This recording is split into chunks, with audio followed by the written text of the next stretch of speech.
앞서 나눈 간증의 얘기처럼 제가 조금 더 정리해드리면, 아이가 선천성 이 심장질환을 타고 안고 태어난 것도 참 그렇잖아요, 그죠? 근데 그런 줄 알고 심장이라는 게 좀 커야 수술이 가능하니까, 그리고 심장 천공이라는 게 자연스럽게 또 메꿔질 수도 있으니까 크면서 그렇게 기다렸는데, 처음 대학병원에서 진단을 그렇게 받고 그렇게 기다렸는데 진단에서 발견되지 못한, 미처 발견하지 못한 폐동맥 고혈압이 있는 것, 그리고 이미 늦었을 수도 있다라는, 그리고 그대로 두면 수술을 할 수가 없어서 그대로 두면 아이가 30살 되면 죽는다는 얘기를 들었는데 어떨 것 같아요? 눈앞이 캄캄하죠. 망망대해를 헤매는 것 같죠. 여러분, 그럴 때는, 인생의 그런 순간을 만나면 반드시 피난처가 필요한 줄 믿습니다. 오늘 본문의 시인도요, 이 피난처가 절실했던 것 같아요. 우리가 펼쳐둔 이 시편 5편은 여러 학자들의 검증 결과 다윗의 시라고 판명이 됐습니다. 그래서 오늘 성경에도 보면 부제의 위에 제목에 다윗의 시라고 이렇게 명명되어 있죠. 다윗의 생애 가운데 가장 피난처가 필요할 때가 언제였을까요? 블레셋의 막 떡대 같은 이 골리앗 장수 앞에 섰을 때, 그때가 가장 피난처가 필요했을까요? 아니면 시기심에 불탄, 그래서 눈이 빨가해가지고 자기를 죽이겠다고 달라드는 그런 사울왕이 피해 다니는 그때 피난처가 필요했을까요? 아니면 정말로 도피 생활을 오랫동안 했잖아요. 정말 질릴 정도로, 지칠 정도로 망명생활을 했는데 그때 피난처가 절실했을까요? 자, 오늘 시편 5편을 펼쳐드렸는데 시편 3편, 4편, 5편 다 똑같은 시대적 배경이거든요. 자, 오늘 시편 3편 6절에 보니까 이때 다윗이 얼마나 절박했는지 그 심정이 드러나는 대목이 있어요. 천만인이 나를 에워싸 진친다라고 말합니다. 그러니까 다윗이 느낄 때 천만인이 나를 에워싸 진친 것 같다. 여러분, 이럴 때가 언제였을까요? 시편 3편에 제목 부제를 읽어보면 되죠. 여러분, 이 정도는 직접 읽어보십시오. 여러분, 오늘 본문 펼쳐가지고 자, 시편 3편 위에 제목 보시면 이게 언제였는지 알 수 있어요. 한번 볼까요? 같이 다윗이 시작. 다윗이 그의 아들 압살롬을 피할 때 지은 시. 아들 압살롬을 피할 때, 그러니까 아들이 아버지를 죽이려고 달려들 때, 반역을 일으켰을 때, 그래서 예루살렘을 떠나서 정처 없이 피난한 그럴 때 진짜 피난처가 필요했죠. 얼마나 마음이 무거웠으면 오늘 본문의 10절에 이렇게 말해요. 여러분 읽어볼까요? 하나님이여, 그러면 얘기합니다. 시작. 하나님이여, 그들을 정죄하사 자기 꾀에 빠지게 하시고 그 많은 허물로 말미암아 그들을 쫓아내소서. 아멘. 아들 압살롬이 그 반란을 일으킨 그 반란도 반란입니다만은 더 다윗이 힘들었던 게 뭐냐? 측근들의 배신이에요. 등에 칼을 꽂은 이 배신, 모략, 이런 것들이었죠. 이런 것들이 그를 더 괴롭게 했기 때문에 오늘 뭐라고 기도하냐면 이들이 펼치는 모략이 오히려 그들의 허물이 되게 하시고 자기 꾀에 걸려 넘어지게 해달라고 다윗이 지금 기도하고 있는 거예요. 그러면서 다윗이 지금 어디로 피하겠다고 말하느냐 하면, 여러분, 사실 자기 측근도 등을 돌렸고 자기 아들도 아버지를 죽이겠다 달려드는데 피할 데가 어디 있단 말입니까? 이 정도가 되면 피할 데가 어디 있겠어요? 그런데도 어디로 피한다고 말하냐면 11절에 보니까 그러나 주께 피하는 모든 사람은 다 기뻐하며 주의 보호로 말미암아 영원히 기뻐 외치고 주의 이름을 사랑하는 자들은 주를 즐거워하리이다. 자, 그럼에도 불구하고 다윗이 누구에게로 피한다라고 말합니까? 주께 피하겠다. 여러분, 이 대목의 해석이 너무너무 중요하기 때문에 제가 거듭 말씀드렸죠. 여기에 중요한 것은 피한다라는 것도 중요하지만 누구에게 피하냐가 중요해요. 누구에게 피한다고 말합니까? 주께 피한다. 여러분, 그러므로 우리가 신앙생활을 하다 보면 분명합니다. 주께로 피하는 사람이 있는가 하면 주를 피하는 사람이 있어요. 주를, 한 글자 차이지만, 한껏 차이지만 이건 완전 다른 얘기예요. 주께로 피하는 사람이 있는가 하면 주를 피하는 사람이 있죠. 여러분, 교회를 섬기다 보면 한 번씩 제가 주일날 예배당이 잘 안 보여가지고 묻죠. 집사님 요즘 무슨 일이 있냐고, 주일날 통 볼 수가 없다고 이렇게 물어보면 대답이 와요. 아유, 목사님, 요즘 제가 사는 게 아닙니다. 사업도 그렇고 애들도 그렇고. 목사님, 이게 좀 정리가 되고 나면, 형편이 좀 나아지면 그때 좀 예배 착실하게 나가겠습니다. 그렇게 말해요. 여러분, 제가 이 성도님의 삶의 그 고단함의 깊이를 제가 모르는 바가 아니에요. 이해를 해요. 그러나 여러분이 판단해요. 이분은 죽게 피하는 사람입니까? 아니면 주를 피하는 사람입니까? 판단해 보세요. 막 복잡하게 일이 꼬여가지고 안 풀리는 사람이 있다 칩시다. 그래서 요즘 예배당에도 잘 안 보이고, 왜 예배를 안 드리십니까? 또 늘 기도하던 기도 자리에 안 보이는 거예요. 요즘 기도하는 제가 잘 볼 수가 없네요. 목사님, 제가 일이 막 복잡한데 이 일이 좀 정리되면 다시 기도를 시작했습니다. 여러분, 대답하세요. 이 사람 죽게 피하는 사람입니까? 아니면 주를 피하는 사람입니까? 주를 피하는 사람이죠. 여러분, 기억나세요? 아담과 하와가 범죄를 했어요. 그때 하나님이 찾았죠. 아담아 찾았죠. 네가 어디 있느냐? 그때 아담과 하와가 어떻게 반응하냐면, 성경을 잘 보십시오.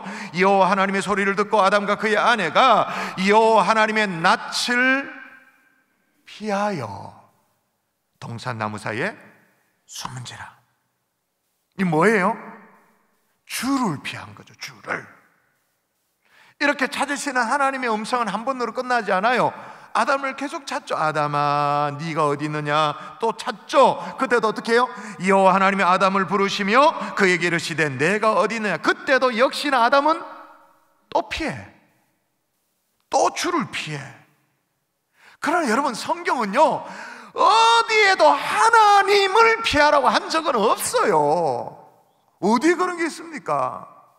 주께로 나오라고 얘기했지 하나님을 피해라고 말한 적이 없어요. 여러분, 우리가 펼쳤는 이 시편만 보더라도 하나님은 우리의 피난처라고 말합니다. 방패라고 말합니다. 자, 두 눈으로 똑똑히 확인하십시다. 시편 46편 여러분 읽을까요? 시작. 하나님은 우리의 피난처시요 힘이시니 환난 중에 만날 큰 도움이시라. 예, 뿐만 아니라 시편 91편에도 보면 나는 여호와를 향하여 말하기를 그는 나의 피난처요 나의 요새요 내가 의뢰하는 하나님이시라 하리라. 또 같이 한번 읽어볼까요? 144편 시작. 여호와는 나의 사랑이시요 나의 요새이시요 나의 산성이시요 나를 건지시는 이시요 나의 방패이시니 내가 그에게 피하였고 그가 내 백성을 내게 복종하게 하셨나이다. 아멘. 나의 요새라고 고백합니다. 산성이라고 고백합니다. 그리고 나의 방패라고 고백합니다. 나의 방패이시니 그 다음 뭐라고요? 내가 그에게 피한다. 누구에게 피한다고요? 주님께. 그러니까 여러분, 성도님들이 나름 자기는 신앙생활 한다고 말하지만 거의 두 개로 정확하게 나누죠. 주께 피하는 사람, 주를 피하는 사람, 두 종류로 나눠지죠. 자, 딴 것 생각할 필요 없고, 여러분은 주께로 피하는 사람입니까? 아니면 주를 피하는 사람입니까? 오늘 말씀을 잘 듣고 우리의 피난처 되시는 주님, 우리의 요새 되시는 주님, 우리의 방패 되시는 주님 앞에 제대로 피하는 하나님의 자녀, 하나님의 백성 될 수 있기를 주 예수의 이름으로 축원합니다. 아멘. 축원합니다. 아멘. 자, 주께 피하는 사람의 특징, 이건 뭐 분명합니다. 따라하십시다. 기도한다. 기도한다. 한 번 더 기도한다. 기도한다. 마음에 새기십시다. 기도한다. 기도한다. 여러분, 앞서 우리 이용진 성도님께서 이 자식 문제를 놓고 어떻게 했다고 말해요? 그래서 이제 중보기도 이거 딱 그렇게 했어요. 기도 제목을 적어줬고, 제가 릴레이 중보기도를 인도하면서 이렇게 묶음을 가지고 읽으면서 하나하나 읽으면 기도할 때 이게 소개가 되어져 가지고, 우리 애도 그랬는데 어느 병원 어느 의사 가보시라고 가봤더니 알고 보니까 이미 대학병원에서 진단을 해줬는데 그게 아니었던 거죠. 미처 발견을 못했던 거죠. 근데 그거는 어릴 때 수술을 해야 되는데 지금 이미 시기가 늦었을지도 모르겠다는 얘기. 수술이 가능할지 않을지도 모르겠다. 그래서 막 검사에 들어갔다 그랬어요. 그래서 어떻게 해요? 아무래도 아이가 엄마랑 심리적으로 이제 안정이 되니까 엄마랑 아이는 병원에 검사를 보내놓고, 이제 둘째 애가 태어났다 그랬잖아요. 그 태어난 애를 가지고 아버지 집에 서울 가까이 있는 아버지 파주집에, 아버지 집에 가가지고 이제 기도하죠. 기도하는데 갓 태어난 애를 맡겨야 되니까 서울 아버지 집에, 그죠? 산후도우미를 불러다가 산후도우미에게 그걸 맡겨놓고 이제 부모님과 함께 자기는 이제 방문을 닫고 들어가서 기도를 했죠. 기도를 하고 난 이후에 방문을 열고 나오니까 산후도우미의 대답이 뭐라고요? 당신 진짜인 것 같다고. 내가 7년 동안 예수쟁이들 집에 막 다녀봐, 이런 기도는 처음인 것 같다고. 그 예수님 나도 믿어야 될 것 같다고. 그럼 말릴 재간이 있겠습니까? 믿겠다는데 어떻게 해요? 영접 기도까지, 교회 등록까지, 신앙생활까지. 할렐루야. 여러분 3절 읽어볼까요? 3절 여호와여 같이 읽습니다. 시작. 여호와여 아침에 주께서 나의 소리를 들으시리니 아침에 내가 주께 기도하고 바라리이다. 아멘. 내가 주께 뭐하고 바라리이다? 뭐하고? 기도하고 바라리이다. 그냥 바라는 게 아니고 기도하고 바라리이다. 아멘이십니까? 그런데 중요한 건 뭐냐, 우리도 기도하면서 주께 피하고 싶죠. 근데 기도할 재간이 없어. 기도를 어찌 해야 될지 잘 모르겠어. 기도실에 앉았다고, 이렇게 예배당에 앉았다고 해서 기도가 술술 풀리는가? 그냥 내가 생각해도 야, 내 기도가 기특하고 막 참 은혜스럽고 막 내가 들어도 막 하나님이 응답해 주실 것 같고, 아까 얘기한 것처럼 야, 당신들 기도가 진짜인 것 같다고, 산후도우미의 고백, 이런 게 있을 것 같은가? 별로 자신이 없어요, 솔직히 말해가지고. 근데 여러분, 그래도 여러분이 걱정 마십시오. 오늘 다윗이 1절 2절에 어떻게 기도했는지 보십시다. 자, 한번 볼까요? 제가 읽어볼게요. 여호와여 나의 말에 귀를 기울이사 나의 심정을 헤아려 주소서. 나의 왕 나의 아버지여 하나님이여 내가 부르짖는 소리를 들으소서. 내가 주께 기도하나이다. 지금 다윗이 뭐 하는 거예요? 주여 내 말에 귀를 기울여 주세요. 주여 내가 부르짖는 소리를 들어주세요. 이건 세련된 기도문이 아니에요. 앞뒤가 막 들어맞는 깔끔한 문맥이 갖춰진 그런 기도가 아니에요. 그냥 진짜 하소연이에요. 정말 하나님 앞에 매달려 기도하는 거예요. 지금 보세요, 아들이 아버지를 죽이겠다 달라드는데 무슨 제대로 갖춰진 기도가 나올 그럴 정신이 어디 있어요? 아버지 살려주세요.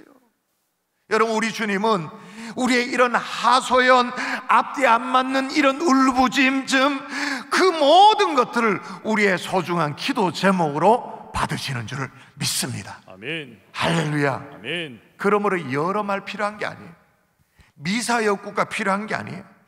앞뒤 신학적으로 딱딱 맞는 뭐 이거 기도해도 되나, 기도하면 안 되는 거 아닌가, 그런 거 생각할 필요 없어요. 뭐 그렇게 맞으면 더 좋겠죠.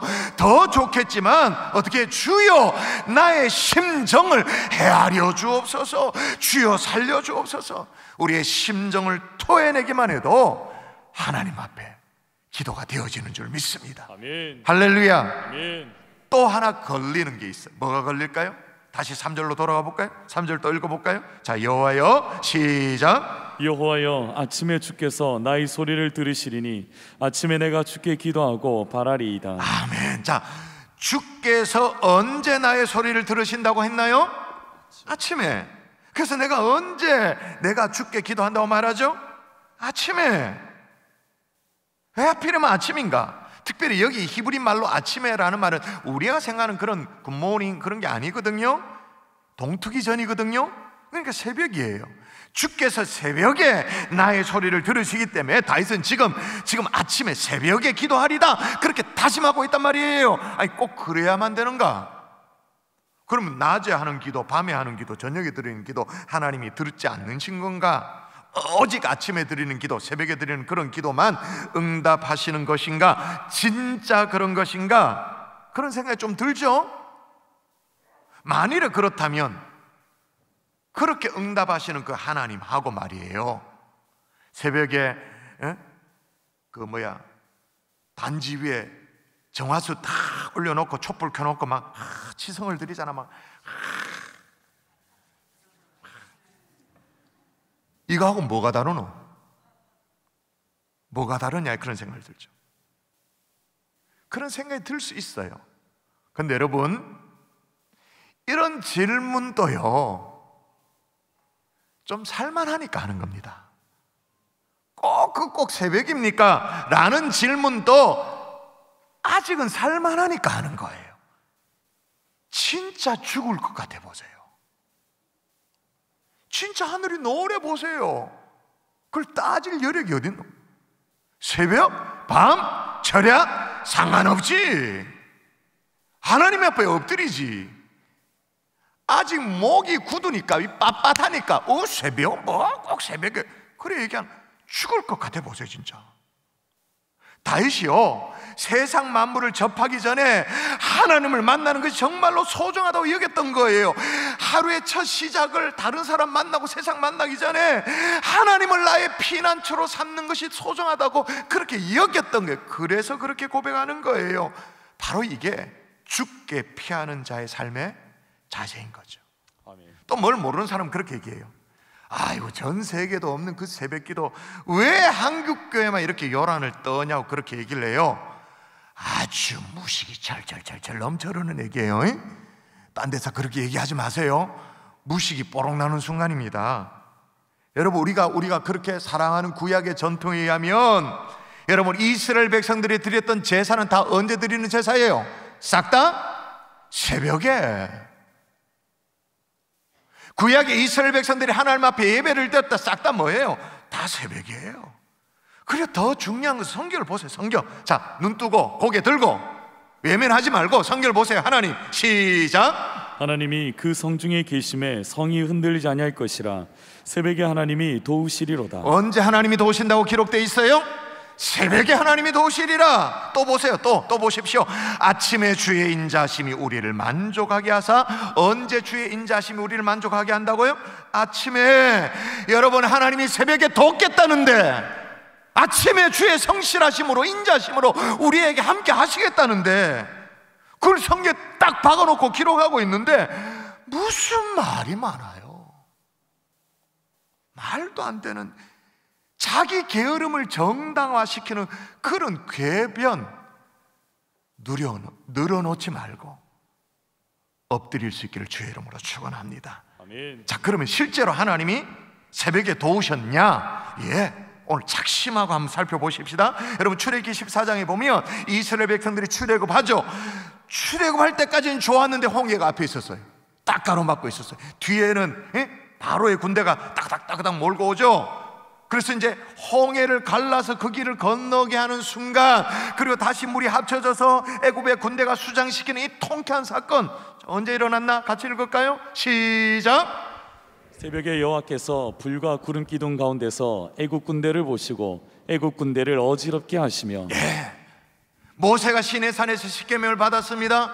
하나님이 십계명을 허락하실 때, 하나님이 율법을 허락하실 때 언제죠? 새벽에. 광야의 만내를 내리십니다. 우리가 기도하죠. 주기도문에도 나오니까 하나님 내게 일용할 양식을 주옵소서. 일용할 양식으로 나를 먹여주십시오. 이스라엘 백성들이 만나를 먹었던 것처럼 나도 하나님의 일용할 은혜가 필요하고 날마다 공급하시는 어떤 은혜가 필요합니다. 그런데 그 만나를 하나님이 언제 내려주시죠? 매일 아침 새벽에. 뿐만이 아니에요. 꿈에도 그리던 이 가나안 땅에 들어가기 위해서 요단강을 건너가야 됩니다. 자, 제가 읽을게요. 또 여호수아가 아침에 일찍 일어나서 그와 모든 이스라엘 자손들과 더불어 시딤에서 떠나 요단에 이르러 건너가기 전에 거기 유수가했더라. 또 우리의 기도 제목이 있을 경우에 이렇게 말하죠. 아이고, 내가 여리고성 같은 기도 제목이 있다고. 이게 경관 여리고성이 있다. 이거 무너뜨려야 된다. 그렇게 말합니다. 그 여리고성이 무너진 게 언제냐? 같이 읽습니다. 일곱째 날 시작. 일곱째 날 새벽에 그들이 일찍 일어나서 전과 같은 방식으로 그 성을 7번 도니 그 성을 7번 돌기는 그날뿐이었더라. 아멘. 새벽에 그들이 일찍 일어나. 뿐만 아니에요. 예수님이 십자가에 달려 돌아가셨죠. 그리고 부활하셨습니다. 언제 부활하셨나요?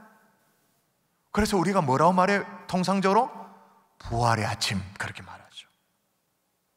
BC와 AD의 역사의 획을 갈라놓는 이 예수님도, 역사의 주인이 되시는 예수님도 어떻게 해요? 새벽 오히려 미명의 한적한 곳에 가서 기도하시더니, 예수님도 그리고 더더욱 새벽에 기도해야 될 이유가 뭐냐?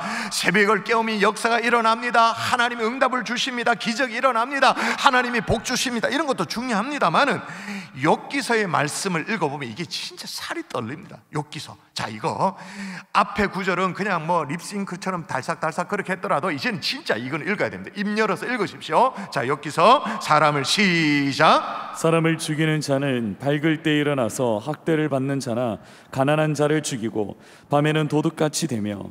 아멘. 사람을 죽이는 자는 밝을 때 일어나서, 여기에서 밝을 때라는 말은 실은 새벽에 일어나서 그 말이에요. 자, 이게 무슨 얘기? 새벽은 하나님이 도우시는 시간이에요.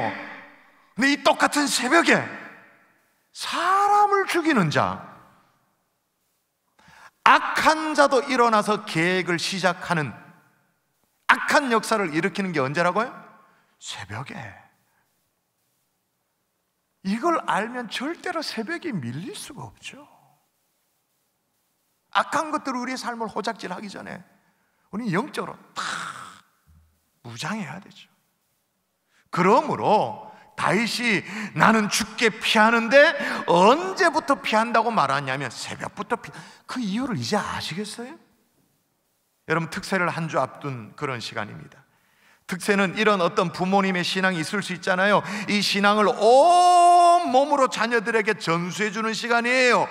어린 꼬마들 등에 안고 막 가슴에 막 앞뒤로 앉잖아요. 뒤에 엎고 가슴에 안고 막 이래가지고 새벽에 나와서 애들이 졸다가도 괜찮아요.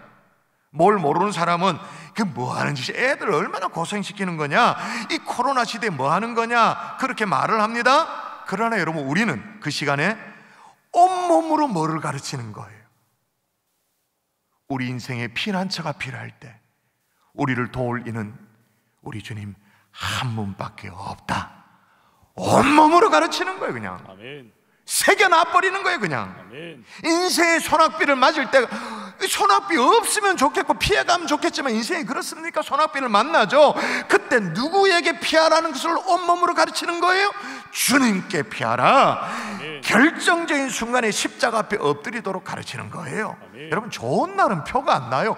좋은 날 무슨 표가 나? 다 좋지.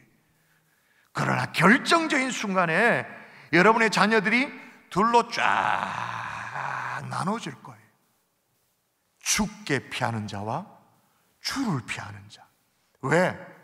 우리 엄마 아버지가 한 번도 죽게 피하는 법을 가르쳐 준 적이 없어. 1년 연도를 다 생전 뭐 새벽을 깨지도 않아. 기도 안 해. 그렇다 하더라도 언제만큼은 깨워야 돼요? 교회가 막 생 난리를 지기는 이 특별 새벽 부흥회만큼은 깨워야 되는데, 그런데도 아버지가 기도 안 해. 엄마도 특세 나가지 않고 기도 안 해. 특히 아이가 고3 수험생을 맞이했는데 인생 최고의 결판이 나는데도 불구하고 엄마 아버지가 엎드리지를 않아. 그러면 그렇게 자란 아이, 죽게 피하는 아이가 될까요? 주를 피하는 아이가 될까요? 자, 굳이 대답을 하지 않아도 여러분이 가늠이 되시죠? 두 번째, 죽게 피하는 자의 특징이 뭐냐? 예배한다. 따라하십시다. 예배한다. 7절 읽어볼까요? 7절 오직 나는 시작. 오직 나는 주의 풍성한 사랑을 힘입어 주의 집에 들어가 주를 경외함으로 성전을 향하여 예배하리이다. 뭐 하리이다? 예배하리이다. 그러니까 죽게로 피하는 사람의 두 번째 특징은 예배예요. 어떤 상황에도 예배. 이거는요, 여기에 대해서 이의를 제기할 사람 아무도 없을 거예요. 당연히 예배하죠. 근데 어디에 들어가서 어디를 향하여 예배한다고 말하냐면 주의 집에 들어가 성전을 향하여. 그러니까 아무 데서나가 아닌 거예요. 근데 문제는 주의 전에 찾아 나올 수 있는데도 민기적거리는 분들이 꽤나 많이 있다는 게 문제죠. 우리 부목사님, 부교육자들이 저한테 이런 하소연을 해요. 요즘 성도님들이 다 간다면서요. 요즘 식당도 간다면서요. 신기하다. 막 카페도 간다면서요. 그 목욕탕도 간다면서요. 그리고 심지어 여행도 간다면서요. 근데 교회만 안 나와. 밥도 먹고 커피도 마시고 여행도 가고 다 하는데 교회만 빼고.